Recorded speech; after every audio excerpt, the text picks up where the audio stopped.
Hey everyone. So, I have just finished watching Dragon Ball Super Hero, and I just want to talk about it in general. Nothing really fancy with this one, no cuts and everything like that. I just want to talk about the movie and kind of give my thoughts. So, I hope to keep this relatively quick because it's not a normal big giant review that I normally do. And so, um, right away, this is a movie that it's fan service for everybody that's been watching Dragon Ball since Dragon Ball. It doesn't necessarily have to be about Z, even though there's a lot of callbacks to it, but there's a lot of callbacks to Dragon Ball, and there's a lot of callbacks to the entire series from everything, even with the little ending, the after credit stinger, which is just fucking fantastic too. It's great, and it's a movie that doesn't rely on Goku stepping in, doesn't rely on Vegeta showing up, nothing like that. They're in the movie, but it's mostly just a training montage that they do. It's like, we're going to mention them, but they're not really a part of the whole film. There might be like some minor spoilers or something going on because I just want to talk about everything. So, and originally I was supposed to see this last weekend, but unfortunately I wasn't able to hit the theaters, so I was able to watch it other ways. Um, and it's man, it is just a fun movie, and this is a movie, honestly, that is made for my buddy Pat, that you've seen a number of videos, Paranormal Pat out there, and me, because our favorite characters are front and fucking center in this movie. My favorite Dragon Ball character, Dragon Ball Z character, overall, is Piccolo. Like, hands down, I am a fucking Piccolo stan. You can call me that. And for him, it's Gohan. And I think I get the better of the two, even though you get some fucking awesome things with Gohan.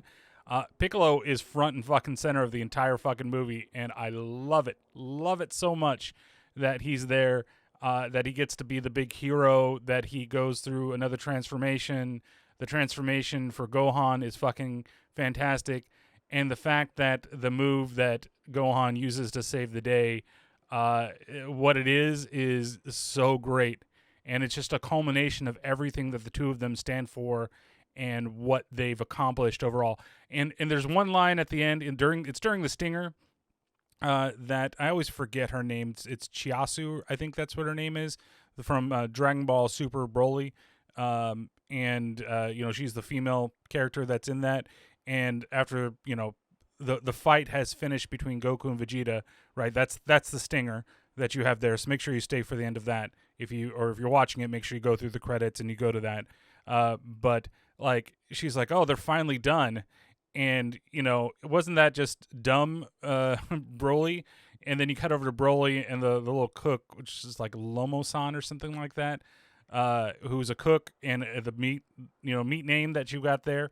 And they're both like crying because they've watched this spectacle. And that's what like majority of dudes that have been to Dragon Ball, I'm sure that they have something like that after seeing a lot was going on and are so excited about seeing this movie. It's really like hilarious, and it's a great way to end the fucking movie in the stinger. But I mean, overall, like, my biggest worry about this film and just seeing the trailers was honestly the animation. Cell shaded animation can be really well done. I haven't seen a lot of anime that does it really, really well. And there are points in this movie where it's kind of okay, but during the action sequences, it's fantastic. And then there's traditional and I keep saying cell shaded stuff that is going on in this movie that is really fun to watch. It's really well done. The action sequences of the movies are fucking badass, and it's not just because Piccolo gets to do cool stuff or Gohan gets to do cool stuff, but it kind of is. Now, there is a big bad of this movie, and I won't spoil who that is, but it's a callback to Dragon Ball Z, and it's definitely a callback for Gohan. And you can kind of guess based upon that. But it's the way they do it and how they bring the Red Ribbon Army back into it is okay. The humor is definitely there. It's the humor that it definitely feels Akira Toriyama type of humor, which fits. It's great. I was worried about something in the trailers that you see with Pawn that I was like, oh God, are they really going to do something like that? But then it turned out to be a lot better than I thought it was going to be, and I was really excited about it. I love that she's 3. I could have sworn she was at least like maybe 6 or something like that, but she's 3 years old, and the way that her power levels are growing, she's going to be another force to be reckoned with. But of course, I know GT, she was like a big thing that was going on in that. Which a lot of people don't talk about, but it's one of those things that it's still a series and still has some great things in it as we get towards the end of that series. But just in general, it's just like a fun movie. Overall, I had so much fun watching this movie, to the point that I was smiling the entire time. I'm still smiling right now thinking about it, because this is like immediate reaction for this movie, and it's such a fan service to people that have kept. And I love this more than Broly and the last couple movies that have come out with it. It's just, they know exactly now kind of how to write these movies and how to portray it. And yeah, things move a little bit, and when you think you're fighting the bad guys and there's like 25 minutes left in the movie, you're like, okay, so now we're gonna bring this out. And they already said who the like, I don't want to call him the main antagonist of the film, but it's like the boss battle of the film. That's one of the things that I can say is negative, is that we just build up to a boss battle. That they're going through, they're gaining their experience, and you think that you've got the guy. This is not like Final Fantasy levels of boss where the last boss is some giant fucking blob. It's an actual thing that's there, and it's it's just fun. The movie itself is just a lot of fun that you're going through. I like all the little digs with each other. We still go with the whole storyline of, Gohan should be training more, and why isn't he doing that? And he can be the strongest in the world. There, as we get to the final boss, though, like a bunch of characters just randomly show up just to be involved in the final fight. And I was like, why? Why are 2 of you there? Why are the other 2 there? Like I assume that bringing one person there's just something missing in that. Right. If I were to go through and totally like nitpick everything, and this is nitpicking for me because it doesn't matter. And I think that's what they know too. Like, oh, it doesn't matter. You just get to see these guys that you normally don't see fight, because the whole idea is, that Goku and Vegeta are off planet, and Piccolo is, there's always going to be something that's going to happen. Right. And so there has to be defenders for Earth when something goes wrong. And this kind of brings all the defenders of Earth together, except for my boy Yamcha, which, he's got to show up at some point. There's this great comic of like a what if Yamcha was in Goku's like position, and it's hilarious, and I fucking love it. But he's just off doing whatever. I just would like him to show up. I just have Yamcha every once in a while. Just, hey, look. I mean, we've got Pudding and fucking Yajirobe. What the fuck is wrong with you? Yajirobe show up, even though he doesn't say anything. Purin does. But, and Dende is in here as well, which the one thing that really got me with this whole thing, because, like, there's one point in the movie they're going to get the Dragon Balls together, make a wish, make Piccolo stronger, awaken himself, because, the great Namek did it over there on Namek to Gohan and Krillin. And Dende's like, well, you can't really do it. You have to be of a certain age to do this stuff. But hey, I can improve the dragon to maybe grant you the wish that you want. And then how does he do it? He just pours liquid over the damn globe. And I'm like, okay, so that's how we just do things nowadays? We just get some like silvery liquid and just pour it on that shit? Put some tussin on in there. And that's what you get. But it's still like, it's ridiculously fun. The movie itself is ridiculously fun. I really enjoyed this movie. I think that it's worth a watch if you're a Dragon Ball fan. You should definitely see it. And if you are definitely fans of Gohan and Piccolo, they get their due in this movie. And it's really fucking cool when you get to see them actually do what they should be doing and what the characters should have been. And it's cool. It is like a passing of the torch where, Gohan and Piccolo should be like the saviors of Earth, and Gohan should be even stronger than his dad, right? But he's too much of an Earth person, a scholar person, to really think about that.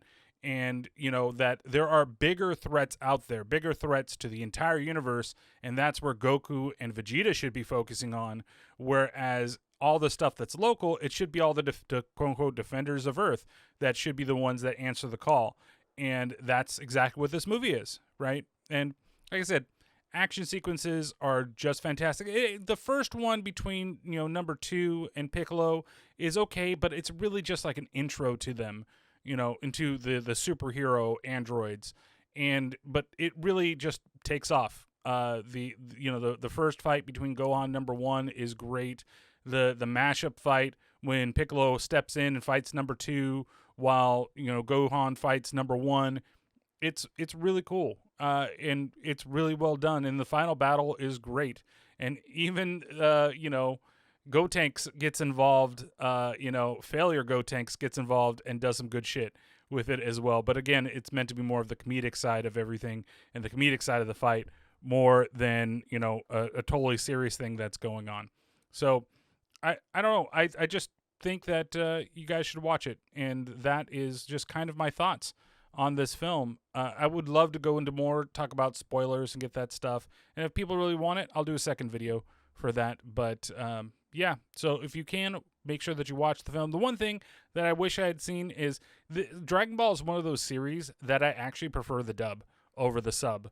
And it's just because of the way they do a lot of the power-ups and the fighting and the yelling type things. I don't like the Japanese as much. And it's probably because this is one of those series, like if I went back and I watched Robotech or something like that, I probably still would prefer the English voice acting just because it's what I grew up with. And with Dragon Ball, this is what I grew up with, right? I used to wake up early on Saturday mornings and Sunday mornings, and they used to have the original Dragon Ball run that I would watch. And sometimes it also, I think for a while it was during the week, before I go to school, I could actually watch an episode here or there. And then Dragon Ball Z, watching that all the way through, with the dub versus the sub. And it's just something that gets me. But it didn't bother me so much this time, and it shouldn't really bother me that much.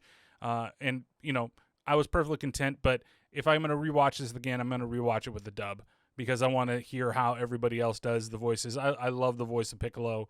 I think that it's great, and I would have loved to have heard it in this. And I even had the voice kind of in my mind as I was reading the subtitles for everybody.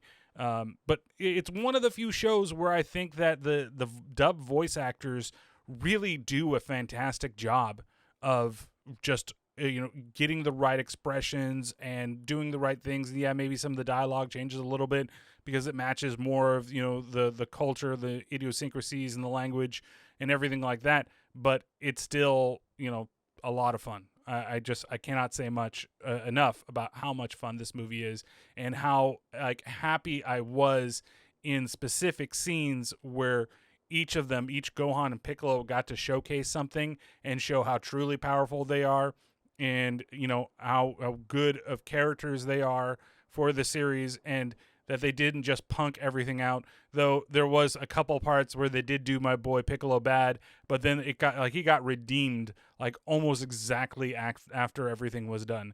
So I was extremely happy with it. So yeah, that's my thoughts on Dragon Ball Super Super Hero.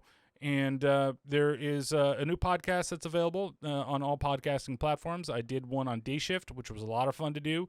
I've got to figure out what the movie is going to be for next week. And that's going to be an interesting thing to do. I have a couple ideas. Also, the anniversary of the show is coming up, which is crazy to think of. That I'm going to start. This has been 7 years that I've been doing this show, and I'm about to start, season 7, year 8 of the show, which is absolutely crazy. And I can't believe I've been doing it for this long, which is, again, it's just nuts that I've been doing it for this long. Yeah, and check out the other videos on the channel, and let me know what you thought about Dragon Ball Super. Also, I'm on Twitch live every Monday and Thursday, and I may do something on the 3rd because it's my birthday, and I might do a longer stream. But if I do that, I have to prepare the podcast in a different way. So we'll figure out how, if or when I'm going to do that. Yeah, it's twitch.tv/terribleterrors. And yeah, so that's it. And thank you guys for watching my little short thoughts and review on Dragon Ball Super Super Hero. Take care of yourselves and each other.